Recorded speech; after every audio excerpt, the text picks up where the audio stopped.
આરોપીઓ અને 2 ગાડીઓ જે આ ગુનામાં વપરાયેલી છે એ તમામની ધરપકડ આરોપીઓની કરી છે.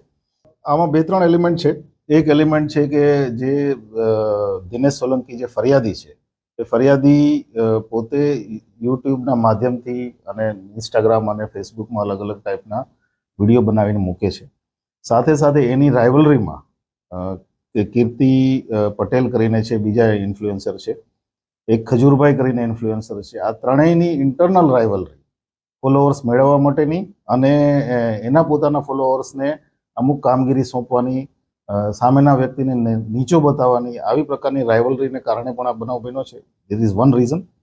સેકન્ડ રીઝન, આમાં જે એક મિત રામ કરીને જે આરોપી છે એ મિત રામ આરોપી સાથે આ દિનેશ સોલંકીને પૈસાની લેતી દેતીના પ્રશ્નો હતા અને એને કારણે થઈને થોડા સમય પહેલા એ બેને ઝપાઝપી થયેલી એ બાબતનો ગુનો પણ દલાલા પોલીસ સ્ટેશનમાં દાખલ થયો છે અને એ બાબતે આખો બનાવ બનેલો છે. કુલ 13 આરોપી છે, જેમાં 2 મહિલા છે.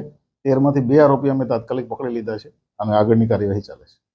વિડીયો કોલિંગની બાબત છે ત્યાં સુધી જ્યાં સુધી અમે એનું ડોક્યુમેન્ટરી એવિડન્સ, કારણ કે વિડીયો કોલિંગ એટલે ડોક્યુમેન્ટરી એવિડન્સ મળશે અમને, અને ડોક્યુમેન્ટરી એવિડન્સ લઈ અને આગળ જે કંઈ પણ એમાં આરોપી હશે, વિડીયો કોલિંગમાં સામેથી કોઈ ઇન્ફ્લુઅન્સ કર્યા હોય આરોપીઓને, તો એ બાબતની પણ કાર્યવાહી કરવામાં